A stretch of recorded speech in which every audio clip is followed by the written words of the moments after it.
during their fire drills? Never. It is a good thing. But that's because they know what's going to happen. They're not only going to scare the kids to death on these things, but they don't want to test, because a lot of these fire escapes at charter schools and old schools, and how many colleges have these beautiful old mansions that they've spent 50 grand on the marble floor on the foyer when you walk in, and when you tell them to spend 10 grand on the fire escape, what do they look at you and say?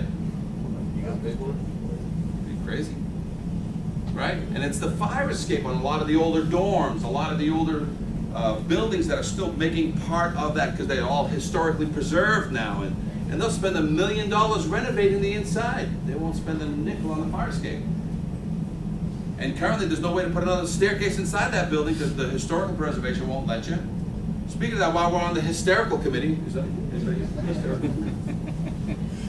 They now say that you got a 10-story, 20-story building and you've gutted the inside, new stairs, new elevators inside, and what do they want you to keep on the outside? The fire escape. Because it's part of the look, you know.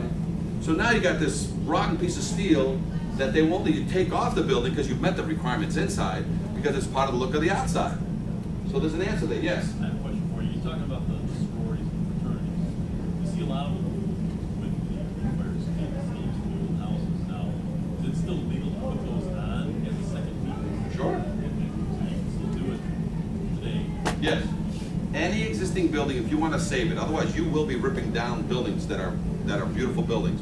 A fire escape is the final answer. It will answer any and all means of egress. So you take a mansion that is ready to be knocked down, that somebody wants to buy but turn it into 4 apartments, 4 condos, rooming houses, or whatever it may be. The safe way to do it is that they will attach and pick up every single window, every single system with an external fire escape system, and no ladders. And that building will have another 50 years of life.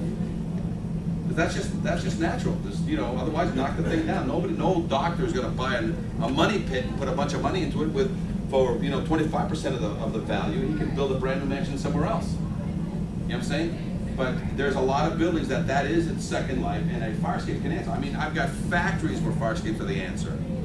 Barns where the fire escape is the answer. Basically, you need to get people from the second floor, the third floor, down to the ground, and you can squeeze a fire escape anywhere on the back of a building, on the side of a building. And don't fight the fire escapes, because they will make buildings last another 50 years. Yes. Ornamental ironwork guys.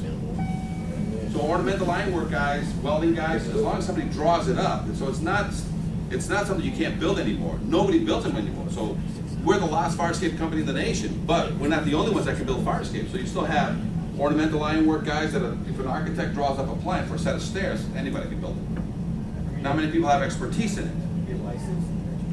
Well, again, if you're an ornamental shop, you're already an ornamental shop. You make I-beams, you make railings, and so you already have that license necessary.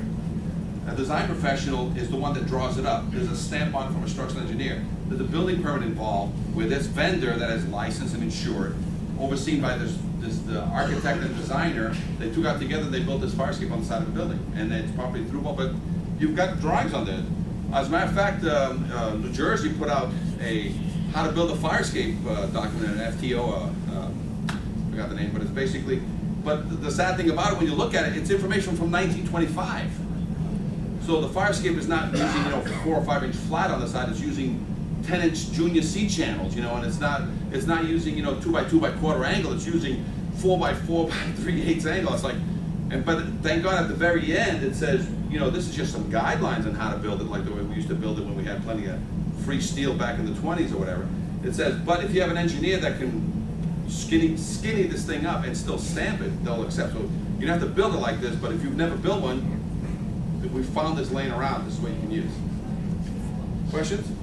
Yes? Can you comment on where they want to use the metal stringers and womanized wood just for the threads? Okay, so you're talking about, well, on your code, it says right there that, when you put, it must be made of non-combustible material, or it must match the building type. So every now and then when I'm building a fire escape, and you got it all metal fire escape and somebody wants to use wood, that has to be 1.5 inches thick. So it's got to be fire rated. Okay, so does that, and again, the engineer would tell you whether or not it can span a certain amount. But yes, I've seen hybrid You can actually have an all wood fire escape, but now everything is 2.5 inches thick because it's a wood structure. You can never have a wood structure on a factory because it has to match the building type and be fire rated. Okay? Questions? More? No? Yell it out. Now let's talk about welding, right? Here's the problem with welding, so you can understand. Anybody here holding a welding license or a certification? Okay, so the biggest issue is that everybody thinks welding became the Band-Aid. So if I have to fix a fire escape, I can either fix it with $3,000 or $30,000. Which one is cheaper for the client? I can either remove the rust or weld over the rust. Guess which one is cheaper for the client? Before anybody sees it, I can paint over everything and silicone shut it so you don't see any of the rust jacking. Which one is cheaper for the client? Which one makes the maximum amount of money? The welding guy that's going to be in and out in a day, or the structural guy that may be there for 10 days? You know what I'm saying? Well, the structural guy's 30 grand. The welding guy is going to be in and out, and you just wrote a violation. And here's what you write on your violations, which always causes a problem. I want you to scrape and paint your fire escape. So when we come and tell him he's got structural issues, you think that client is not going to reread his violation that you wrote? So never write, ever again, scrape and paint your fire escape on your violation. You must write what the code says. Evaluate, test, or certify your fire escape. They're like, well, what's wrong with it? Well, I see a few things, but never write what you saw that's wrong, because they'll make us fix only that. You have a violation on your fire escape. I need a certification. I need it evaluated, tested, or certified. Isn't that what the code says? So they can call you a million times and say, what's it mean by evaluation? Well, I call it design professional, all this is acceptable to me. I come in, do an evaluation, put a report to you, give me a copy of the report, hopefully it includes photographs. What's test mean? Well, I need to load test it. So if you're going to spot repair your 50 to 75-year-old structure, I'm going to order a load test on you. So make sure your engineer or whoever you bring has information about load testing. Great. What's certification mean? That means if you do a significant amount of repair on your fire escape, what am I going to not order on you? A load test. Okay? So let's talk about welding, and let's talk about Boston. So right now, this is what happens when you weld a fire escape. All fire escapes in the U.S. are bolted and riveted, because when it heats up in the summer, it does this. Because it has a common pin, right? When it cools down in the winter, it does this. So fire escapes were built to breathe and move. Now, when you have a fire escape that all of a sudden gets welded, that used to have a pin, and it heats up in the summer, what does it do? It tries to do this. When it cools down in the winter, it tries to do that. What happens to it? And it starts ripping your weld. Well, how do I know it ripped? Through a costly x-ray or radiograph.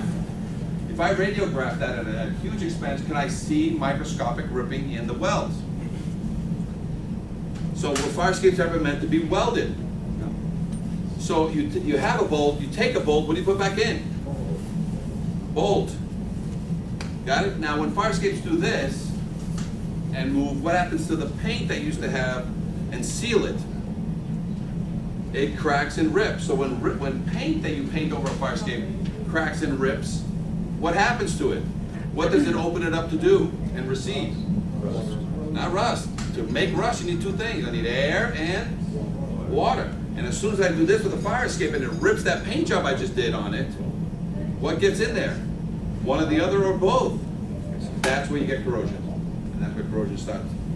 And then, so the bolt that's in there, can I put in the most toughest bolt in the world, or a grade 5, a grade 8, a titanium, some new alloy? Does it really matter about that shaft? Or does it matter that you don't get any jacking? Well, because will jacking rip anything? A good bolt, an old bolt, a titanium bolt, or a grade 5 bolt, will it rip everything? So what really destroys a bolt is not that the bolt gave up on you, is that you have introduced tearing, and so it's ripping the bolt apart, and you introduce rust into it that eats it, so it's being eaten 365 days a year, plus it's getting torn. Got it? So a lot of these welding guys will just go in and weld over the rust, and if there's huge rust, and I'll get you in a second. If there's huge rust there, what do they do? What do they bring with them? 1/2-inch round bars, because what do you do with those 1/4-inch and half round bars? You lay them over the rust, and now you weld the tread to one side of your bar, and then you weld the round bar to the stringer, and what do you leave underneath it?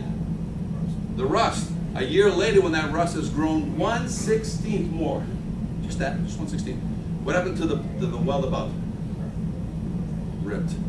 When? Usually when you get on it. So this is a great project. This was on an elementary school, kindergarten through 8th grade. They called me during Christmas vacation. And you know who called me? Was it the fire official? Was it the building official? Was it the maintenance man from the building? Somebody's mom. The maintenance man from the building. But before I get to the story, tell me what's your question? You had a question. Oh, I was going to say certain aspects of the thing are naturally welded. I mean, they were welded when they were manufactured. So Correct. You're kind of comparing. You know, you shouldn't weld where a bolt goes, but if a tread was, you know, welded to the beam, you're re-welding a former weld. That's a difference than putting a bolt back into it. So other than the fact that the EPA doesn't want you using flame or heat to the paint.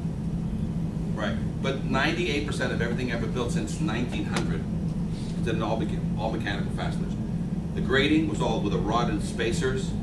The way the grating was tied down to something was with a mechanical bolt. There was an angle clip that tied to the side, so everything. Just recently they started introducing some welding in certain components, but now those need to be radiographed or x-rayed, right? So you know what I tell when somebody has a beautifully welded, certified welded bracket?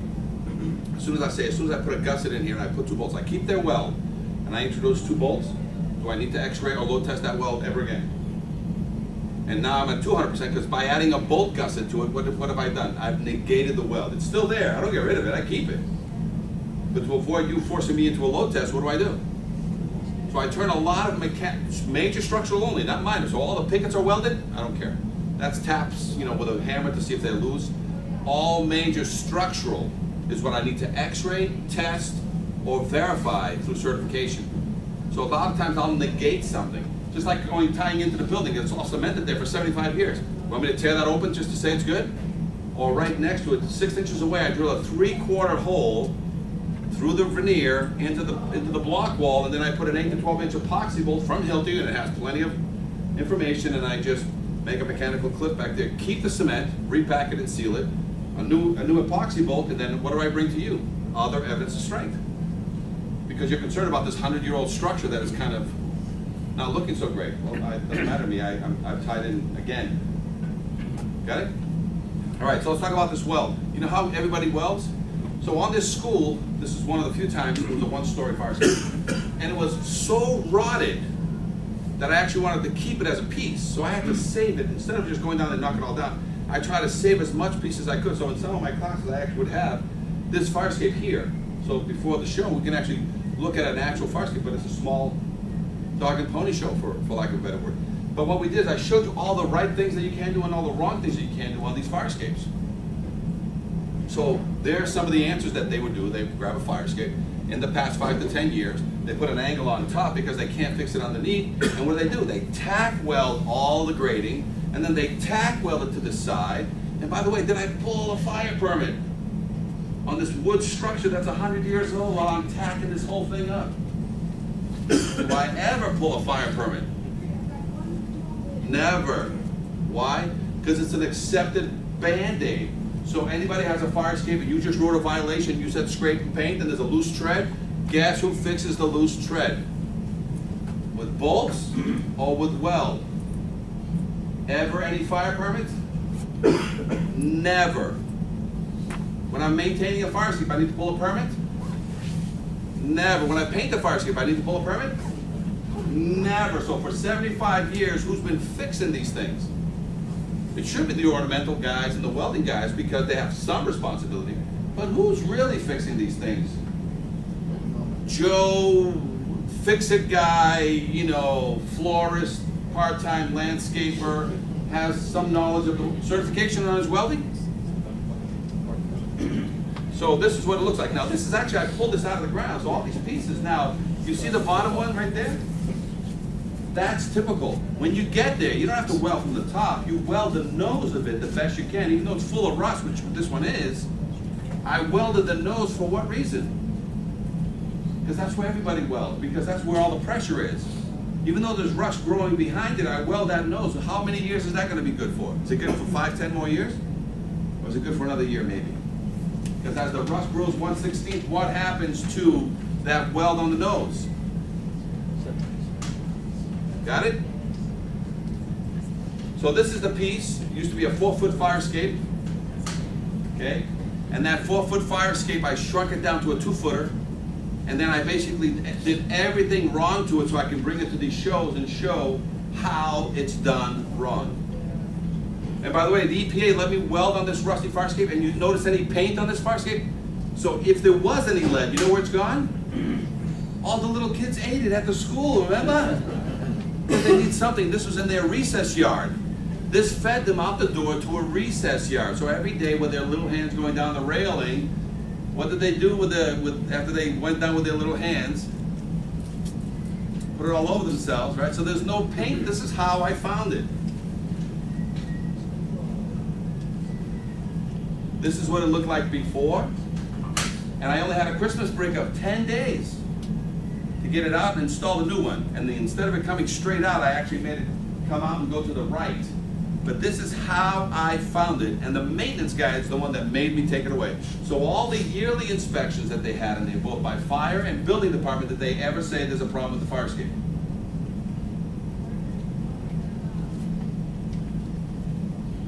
Now, because of welding on a fire escape, this happened this year. Contributed to the Back Bay fire that claimed the lives of 2 firefighters. Welders working next door may have been working on the building's fire escape when they sparked the deadly fire. Fox Undercover revealed Wednesday 60-mile-an-hour winds that day. Inspected in 10 years, even though inspections are required every 5 years. Investigative reporter Mike Bodette digging up some new exclusive information tonight. Mike? We looked at the entire Beacon Street block where the fatal fire happened and discovered, just like 296 Beacon Street, most of the fire escapes there are overdue for inspections. It turns out the city doesn't have any mechanism in place to track building owners violating the rules and hold them accountable. Mayor Walsh is not happy. Are you concerned that inspection wasn't done since 2004? Of course I am, and it's something that, constantly every day it seems like something But new is Hank coming Philly up B. around Ryan did inspection something in services. 2003. We're What looking you at talking about? revamping a lot of the procedures in there. Boston Mayor Marty Walsh talking about 296 Beacon Street, a place where welders may have been working on the fire escape. They sparked the inferno at 298 Beacon Street. On a shed A fire that killed outside the Boston Fire building. Lieutenant Ed Walsh and firefighter Michael Kennedy. Records reveal that fire escape had not been inspected since 2004, even though state building code requires inspections every 5 years. So the fire escape should have been inspected in 2009 and then again this year, which raises a troubling question according to fire code expert Amy Cronin, president of Strategic Code Solutions. We have to question if it had been done in 2009, perhaps there may have been some damage there. Like if you think about rust, if you catch it early enough before there's massive damage and there needs to be reconstruction, maybe the welding would have never been done. 2 of our heroes lost their life in that fire, and I'm not sure if that was the cause, but regardless whether that was the cause or not, we still should have inspected that property. It turns out many inspections are not being done. Fox Undercover looked at fire escape inspection records for the entire Beacon Street block where the deadly fire happened. 2/3 of those fire escapes are overdue to be inspected. 1/3 of the fire escapes on the block haven't been inspected in 10 or more years. It's the responsibility of property owners to get the inspections done, but there's no evidence of the city cracking down on owners breaking the rules. Shouldn't the city know if an inspection hasn't been done in all those years? Absolutely, it should, and there should be a report generated that's able to find out what properties haven't been inspected. So if that's one of the properties that haven't been inspected on Beacon Street, can you just imagine the other properties in the city of Boston? That concerns me. Back to 296 Beacon Street, where the welders who sparked the fire were working. We told you the last inspection on the fire escape was done in 2004. As we reported Wednesday, that inspection was done by Giuseppe Falcone, who owned D&J Ironworks in Malden. Falcone is being sued by the owner of the building that burned down, but he denies having anything to do with the welding that day. No comment from the owner of 296 Beacon Street, which did not have the fire escape inspected for a decade. I'm Mike Bodette for Fox Undercover. Got it? So guys, welding is done every day. It's the difference between a $3,000 fix and a $3,000 refurb. So that's your first problem. So welding is done every day.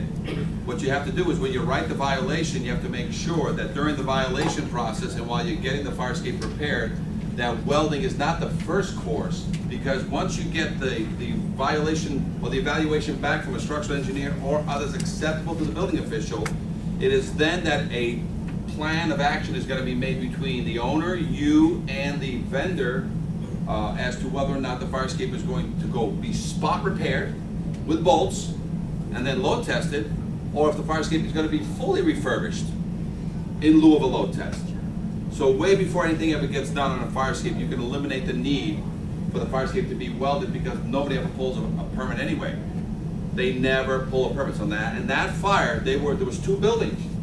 The guys were working on this fire escape welding. This building caught on fire because a shed right away, probably 5 to 8 feet away from the building, a spark. It was 40 to 60 mile an hour winds that day, blowing from the river towards this. So what happened was the welding on this fire escape caught this shed on fire. This shed on fire, these guys took off. This is all again what was said. The shed on fire, like you saw a little bit of the film there, the shed on fire was so intense because of the wind it blew through the first floor in the basement. That's what caught that building on fire. So the shed caught that building on fire. Firemen were inside, and as soon as the firemen in the front of the building started knocking out windows, what happened? With wind in the back, going through the basement and through the first floor, out to the front, that blew the whole building up in the fastest time. I think it was 5 to 10 minutes, it was all said and done. And that's what trapped the firemen in the basement, because basically as soon as they blew out the front windows, this is again, just general information that I heard, that's when they got trapped in the basement, on the basement floor. So the building didn't catch on fire, the shed, the wind was all a freak accident that occurred very quickly. Got it? All right, so now let's take a look at a couple other things, and we're gonna start talking about sort of wrapping it up, because again, we only have so much time, and I don't know how much time you want to continue, but we can open up for questions. But here's a couple other silly ones. Rutgers University. This is called a fireman's fire escape on a building. And I believe it's not a frat house, but it's close enough. What do you think about this one? Huh? This actually should be a fire escape only for fire academy trainees. Right? So this is in Rutgers University, still being used today. Here's another wacky one in Elizabeth, New Jersey. Anybody ever hear of a slide fire escape? Slide fire escape. This is a 12-story slide fire escape. It starts over there, slides all the way down, and you go this is the roof access. Every floor has these 2 little red doors. You open them up, and this is what you see. You get no potato sacks. You go in head first or tail first. It doesn't matter. It's dark like crazy. And at the very end, when you're scrolling around all the way, corkscrewing all the way down, tumbling or whatever, it's basically a human sausage, in case anybody's too big to go down the stupid thing. It's a human sausage. And basically at the very end, there's this huge panel on this iron door. So that you're supposed to come down with your feet. So there's a plan here that you're supposed to slide down with your feet. You're supposed to whack this huge paddle with your feet, and this iron door swings out open. So it's corkscrew, and then the last floor turns into a straight shot slide. So it's a fun house of firemen. So the day we got there, nothing was working. So they actually brought in some firemen, some training firemen, and they sent one guy down on a rope from the first floor down to basically kick the door open because it was rusted shut. So this is the only known. Now, a lot of times they used to have slide escapes as a standard means of egress in a lot of buildings. Some of you may have recognized this on schools, factories. They had these things in a lot of places. They were in the code for the longest time before they were just basically taken out. Okay?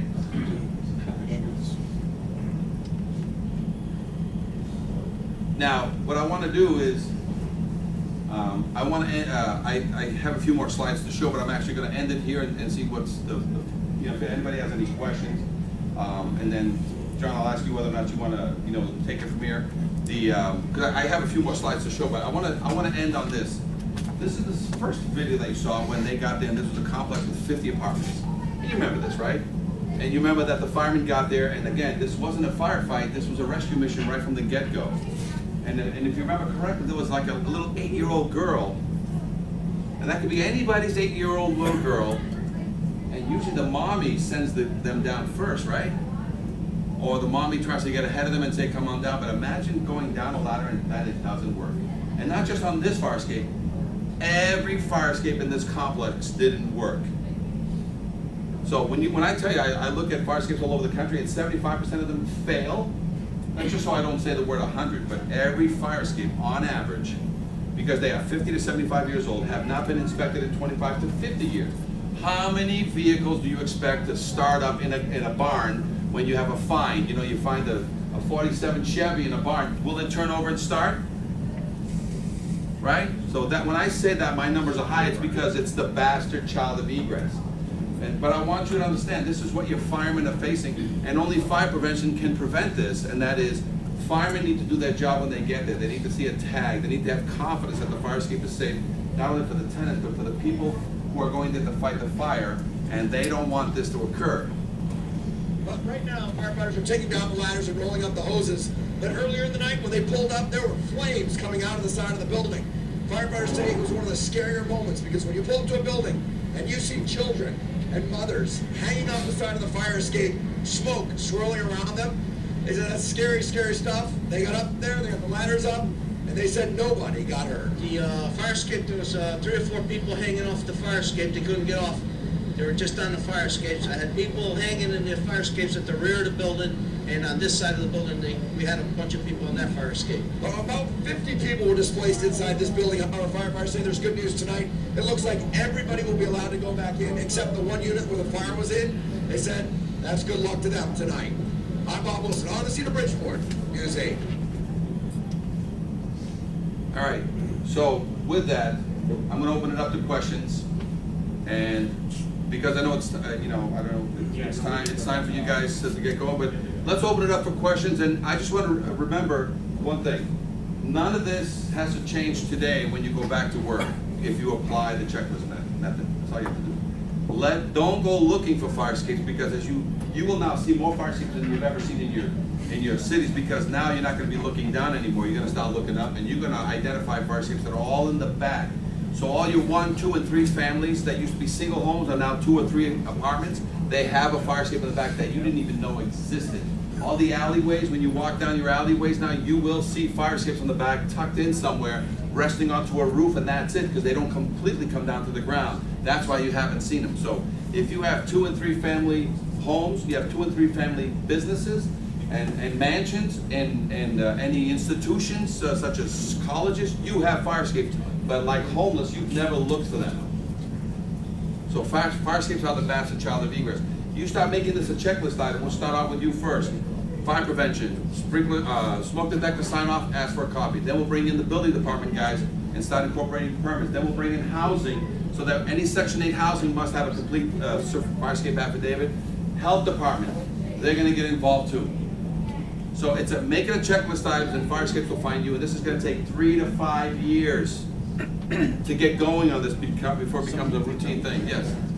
Would you say that starts with city ordinances a lot of times? Because a lot of these, we have a lot of frat houses, fraternity houses and sorority houses and stuff like that, and those are technically single-family dwellings. And you get into whether they're, you know, an R2 and R3, all those different things required. Should it be the, basically from the city's standpoint to begin with, so that we can only enforce what the code official... Yeah, I have one answer. If you start from the top down, they'll shoot you in the head. Yeah. If you start from the bottom up and don't give anybody warning, just you add this to a checklist, and then after it's gotten some root and it starts, then you do want the ordinance. The ordinance is only because the code, the IFC hasn't been adopted for whatever reason. So in not waiting for the code to come, you actually jump-started with an ordinance in your area. Okay. Any other questions? I'll be here, and now this again is a 4 to 6 hour course. I'll send you a copy. If you gave me your card, I'll send you the 4 to 6 hour version of this, and I'll have this quickie, what we call the 90-minute seminar. We'll have it ready for you guys anytime. Cisco on behalf of Northeast Ohio Fire Prevention. Thank you for sticking around today to put this presentation on for us. Here's a pen and one of our challenge points. But thank you for coming to Northeast Ohio.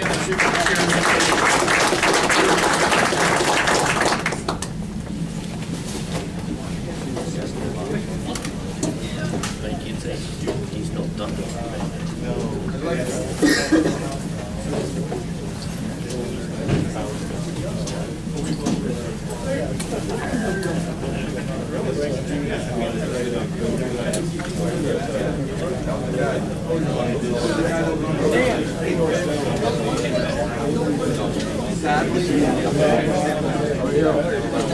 Happy to be here. Yeah, well, yeah. Yeah, I did. Hi, how are you?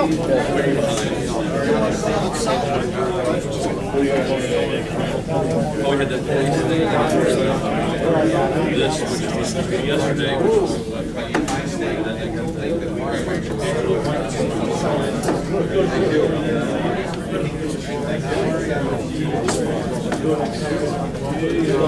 Yes, for sure. Oh, yeah, he's a wealth of information. Yeah.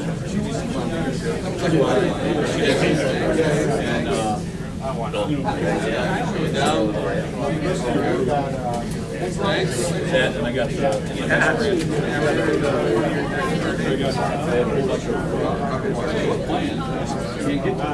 I'll send it. You have a card, I'll send you a copy of this one. So hey, enjoy your day. Sorry, man. Take it easy. Thank you. Thank you.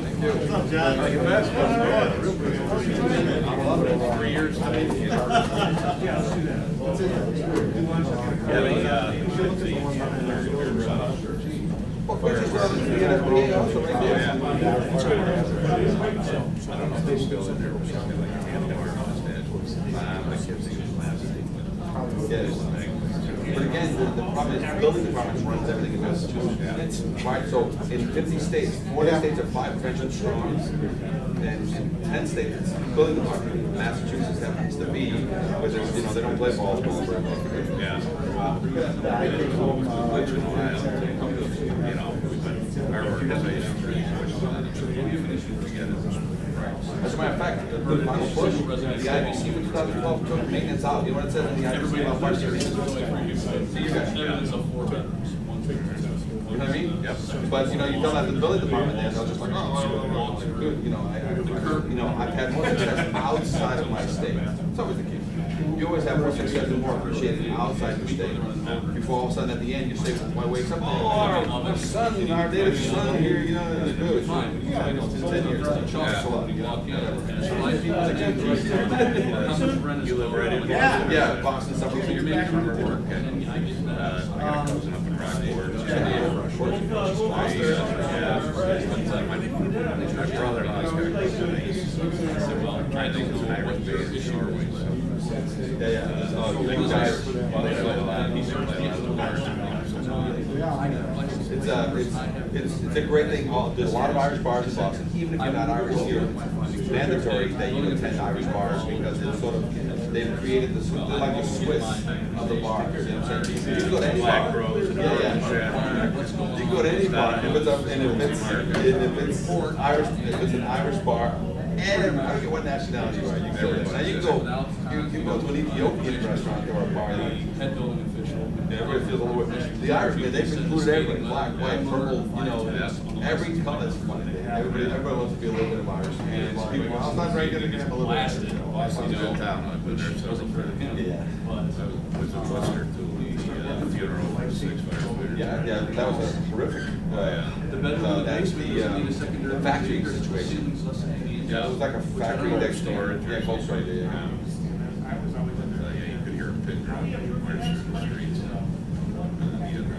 And there is a window that's down there, but I think it's glass block. Some cities had one hero, we were lucky to have 6. But yeah, That's we're just marching that, the ladders crossed over and flanked the street. Haven't received much of it. Well, you know, even prior to that, as a kid, I actually I was at the Van Dome in class. The Van Dome fire in Boston. Yeah. I was there as a little kid, and we were just sitting there watching the fire. Well, I mean, like I said, This is the Van Dome motel, blah, blah, blah. And I'm 76 and a half inches, and I Rumbling on the whole back end was collapsing because of the weight of the water, whatever, crushed the truck. I think they lost 7 or 8 there, if I'm not mistaken, but in that. But that was like 30 plus years ago. But I was a little kid, but I was there, because the fire was so huge, I left Somerville to go, so that's how much you could see, I'm that close to Boston, that I could see the plume of the smoke, and I went there, and all of a sudden, you know, I'm standing there was a collapse. So, that was horrific, you know, something that dramatic occurred. And then when this fireman died, because of welding, and I've been teaching building departments in Boston for 10 years, about this welding shit that everybody's doing. Oh, thanks for the class. Really? Come on. You're gonna, this is gonna, this, so I called Fox News and I called everybody, you know. The only thing that's really in our corner right now is that there's, she signed her permit for Then there's a new mayor, no more than everybody three people wants. on, you know, units or blood can live together. And they got five More- people more on dead the firemen. house, so they're already in violation, so it really, but I'd rather have more concrete evidence on my part. We don't wanna be used as. But I keep at it. It's only been 10 years that I've been doing this stuff. And I just keep the word out. Put it on the news. I mean, put it on the web. The web has been the greatest because you can't hide from the web. The web, if you really want the information, somebody has it on the web and you can go get it. You know, it's on my phone. No, you get, Hey, dude, you get out, well, I don't like doing it. you get links where you get people from different states that are certified and when they get on there. Again, it's so this is the massive shock because you're looking at the only guy that's really doing anything about fire safety. In the article in the NFPA, this is the only guy doing anything about it. And this isn't the only house that she owns in town, and there's others. But I've never been invited to an NFPA meeting. So they're kind of using our inspection. No, but I'm just wondering. I'm just wondering. Help us, no, good job with site. They were speaking to I'm us. just wondering if on your site, you could get people out. But next year, we find people, it's a temporary fix right now. Put it together. Well, we do, we've done the blog because like anything else, at the beginning stages, it's getting the word out than it is becoming a place. But if I have a website, you click on it, all my classes are in there, you can just click along, there's a blog that you can leave some information, but it's still not, that major push yet because you need it's the 20% that are moving the 80% right now. So right now, just by changing the boat's direction is what you really don't need a lot of advertising about that because it's the few that rotate the boat. As soon as the boat is heading in the right direction, now you need full blown, like, okay, everybody on board, listen to the way we're doing it from now on but right now you try to get the 80% to agree with you, they'll just screw up the process. That's why I asked me, should we have an ordinance and stop this from the ordinance? I said, no, dude. You let them know that you're doing this, they'll stop you in a heartbeat. The last thing you want is the politicians to know there's a great idea coming from you guys. They'll torpedo it faster than you can imagine. So just start doing it. Just start doing it. And then all of a sudden, by the time it's got some foothold, they can yank a couple of weeds, but as long as the root is, we're like a dandelion. Once you guys get going, you like dandelion. Yeah, you can rip it, and then you walk away, and then it comes right back up. Because that root is 2 feet deep, and that's what I'm doing. I'm trying to get it 2 foot deep. And I don't care who yanks me. Yeah, they don't understand what you have to do to get rid of. So in the beginning, it's grassroots. You can't do anything where you tell everybody, hey, everybody, let's get a politician parade here. They'll shoot you right in the head. Well, thanks, that's helpful. And then as soon as you get the lawsuits going, then the city's involved. Now they want to fix it. Because now it's costing them dollars and cents. Thanks a lot. All right, take care. Right. I'll just get my Throwing out all these addresses around town. Out the way. Hold on, I'm not here to, give an issue with the building department, you're taking with the council for us to do whatever you need. I'm not the avenue in order to do that. Because I had a guy want to weld a cantilever stair down, or glasses to the ground, because I said, For them, it's getting, basically, it was, I go to the building department secretary, I says, to the ground, I think it's all about it. Well, they just make it a permanent stair. That's just a life safety, not like, it's a break-in issue, that's all it is. You won't find, and I asked her that, and I won't find it, because before you do anything, you need to make sure that I got my issue. Yeah, well, I'm blocking over. We have good chief. Well, that's where we come in and help you with that, to say, don't go in there looking for trouble, say, listen, I'm going to continue my inspections in all your frat houses and everything, and at the end of everything that you do normally, by the way, I need a copy of your affidavit, checking your last battery and your last thing here. They're like, what? Yeah, I'm almost done, this is the last thing, but I just need a copy of your affidavit for that person. Oh, let's go look at it. I don't want to look at it. I just want a copy of the affidavit that you've had maintained recently. You probably maintain that every 5 years. Yeah, if I can be the other copy. Okay, guys, we catch any fires? That's fine. And let me go finish that last, that's how you don't make us think about it, you just ask for a copy, and when they say I don't have it, I say, let me just sign this off on this whole, you're good to go, kind of thing. But now just so you know, that after that, you have 30 days to give me that affidavit. But here it is, just today, occupied, whatever, all the stuff, the money's made. Right. So by the way, now, I've got one more thing. Now, if you don't comply in 30 days with this thing, I may come back and kick everybody out. But, you're gonna do the right thing, right? So give me the affidavit, run the same 30 days. Oh, be good in classified. That's all it is. So now here I am. Don't change anything. Don't look for them, but have them find you now. In day-to-day check the side of activities. So it's the virus. I just need you to sneeze on somebody. Right. Like, what was that? Don't worry about it. You'll probably they'll be calling me later. So otherwise, you come in with this whole, the thing we're doing, we're gonna have a task force, you're gonna get shut down. Use the example of the mansion where you go in and use the reason getting a piece of letter, and obviously it's fine. And they're not private houses necessarily. You can just have rentals. Our city has an ordinance that says you can have. Yes. You're right.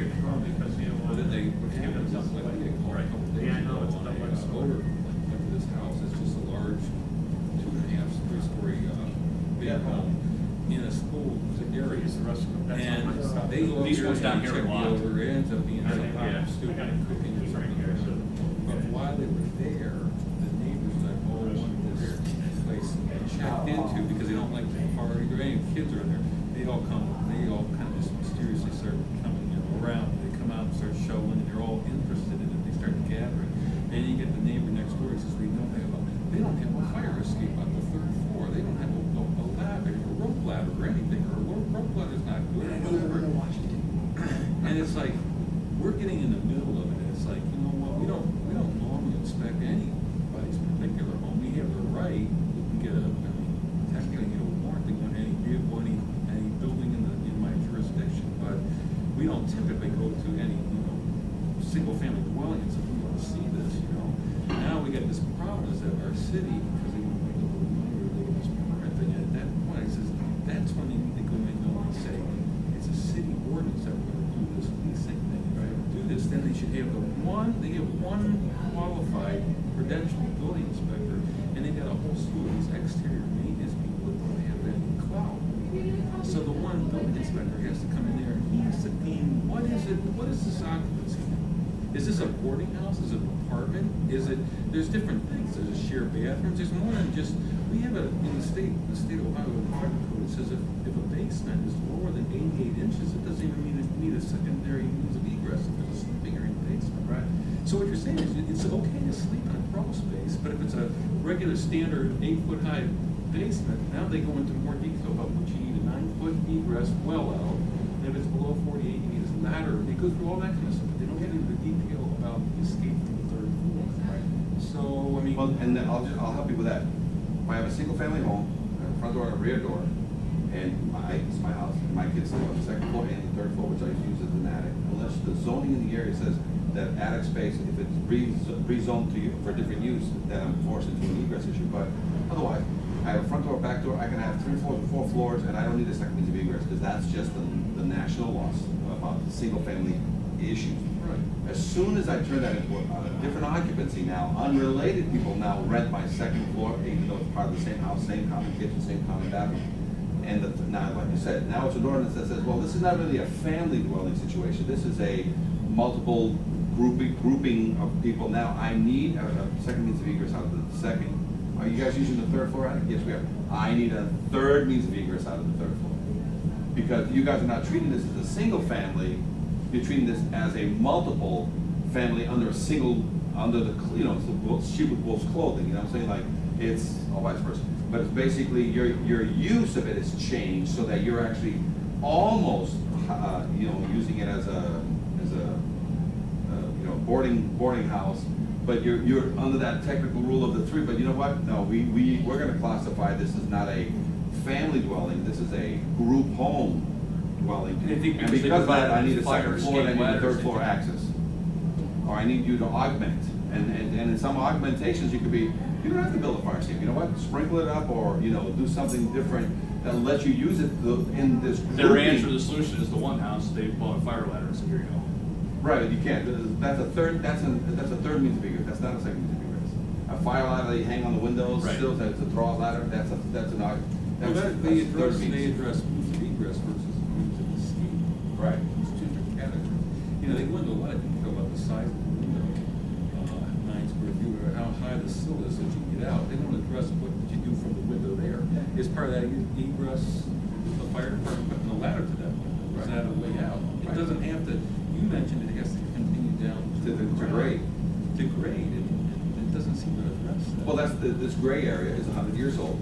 Yeah. So you have to use your best common knowledge, and you just have to use the information that you have readily available to you, that we provide you to say, listen, here's what everybody in the nation does when it comes to single-family homes that are 2 or 3 stories tall. Here's what everybody does when it's a single-family home 2 or 3 feet tall, but they use it in a group setting. Now, because you just go to the state. Will the state allow a battered women's shelter to use a 3-family home? No, they always augment the means of egress. When it's state money going in there, that same single-family home that now is a group home, they need a second means of egress out of the second, they need a second means of egress out of the third. Why wouldn't that apply that to the general public? Now, you take the same 3-story house and you make 3 apartments. Now, you need a fire escape out of that, no matter what. So it's kind of like, they've stepped into the group home thing, so you use the state version of what the state is required when they allow group homes to exist. Well, there's a means of egress out of the second and the third now, even though it's a single-family home. So you say, you guys just stepped into this new category. Oh, no, we're single-family. No, you're not. This is not you and your Well, four. part of that is the, part of that is the administration. They're all in a mood to take in permit money, but they don't want to come in and, in fact, it's the building inspector to come in and make. Well, this is that thing. Separation. Start at the bottom. We need progress, not perfection. And I said, you asked me, do you want to do an ordinance? No, don't do it yet. Do it, get it ready. Start at the bottom, be quiet, create a checklist, make these things find you, and then once you got enough traction going that you use the checklist to get yourself into all these nooks and crannies, then you say, you know what now? Now I need an ordinance. But now you're 3 to 5 years into it already. They're like, oh, what's this new idea? New idea? Dude, I've been doing this for almost 5 years now. What are you talking about? You have? Yeah. And I didn't go looking for this stuff. This stuff kept finding me. I made a checklist, but it kept finding me. I've already done 172. So you don't want me to do this anymore? Because I have to go back and give these people all their money back. Because I already made all these other people, they're gonna be pissed if you say, from now on, we don't need to do this anymore. So like I said, you gotta keep your mouth shut and do the right thing. Well, plus it's a way of covering your ass. If you go out and enforce it, and then it gets up to, like you said, you work your way from the bottom down. Gets up to your council or administration, and they don't like this, and you say, here, you sign off. Because We've been doing it for We've been doing it for 3 to 5 We're years. doing the right thing here, and if you wanna say it's not, then tell me I can't do that. Yeah. Tell me to stop doing it. It's not, Right. you're not coming to So that that. when you get sued, you can say, they told me not to do it. They said, stop. I did. Well, it was a great idea. It's like that guy saying, we haven't had any children dying at these schools. Let's reduce the amount of training. Like, oh, okay, that makes sense. So we've got it down to 0. Yeah, well, stop training these kids. We need another death to make a good story. I think they need to get rid of the clad iron doors at the bottom, put some colored balls, and this shoe would be fine. Nice Get meeting them you. in a balls. So, Mike, what'd you think? You like the class? Yeah, very good. I'm getting texts already Jesus, I'm sorry. saying it was. I didn't mean I to. got texts already saying it was a good class, good speaker, so that's good. Yeah, well, we had one sleepy guy, but he woke up a few times. Yeah, you're gonna get a sleeper here. Yeah. No, but like I said, you had a good crowd, very well educated crowd, the participating crowd, Right. you know what I'm saying? And the key here is just like you said, you have to have something engaging for these people that they understand it is a concern of theirs. It's not it is a unicorn, but it's like, oh my God, it's a unicorn, but it's a unicorn I have in my city. Right. I do remember. Some of these guys, I got a lot of these frat houses, and Right. and then they start. Some people, right, they start thinking about what's in the town, because the first thing they think is, we're not New York, we're not Boston, we're not these places, we don't have these things, and people start thinking, well, wait a minute, even like that Kate was talking about, even on houses that are turned into, single families, another 3 or 4 families, put a, Yeah. wood set of stairs on the Yeah, back of to the the, house. to the roof only, meaning it's Right. not even complete to grade, so it's not like, so they have this kind of idea of a fire escape solution, but it's basically handmade. Right. Where they end up on the roof, and that's good enough for me, and you can just jump down in case there's a fire. Right. And the reason why I don't have it all the way to the ground, I don't want nobody breaking in, so they have all these Right. Oh, it's- solutions to all the problems that it could cause, and that's why I did do a ladder to the ground, and Yeah, exactly. this is all half information, so, Oh, yeah. we have, we get the same results everywhere. We have the same results everywhere in the country. The key now is, what's the next step? Because if you let this thing die, and that's what we need, now we need a model city. Who wants to be the model city? Because it ain't gonna be Cleveland. So you have to sort of say, within your group, you gotta tell me, who's the leader? Who do you think would wanna basically be the guinea pig that reports to you guys on how this new concept is working? I mean, who do you like that's in your group that you say, please be our guinea pig? So that every time we have future meetings, yeah, we just say, hey, give us a fire escape update, what opinion? The mayor said this, and the city councilman did this to me, and like you guys said, it was coming. We were already ready for it. I had the document ready for him to sign off and say, shut this down, because I said, and the union got involved, like you said. We dragged the union into this because here we are trying to save firemen's lives, and a city councilman to save $50 says, no, stop doing that. I says, okay, I'll stop, but sign here, please, And so we sort of pre-warned you, and then I put you in contact with Stu White over there in Oregon. I say, and you say, hey,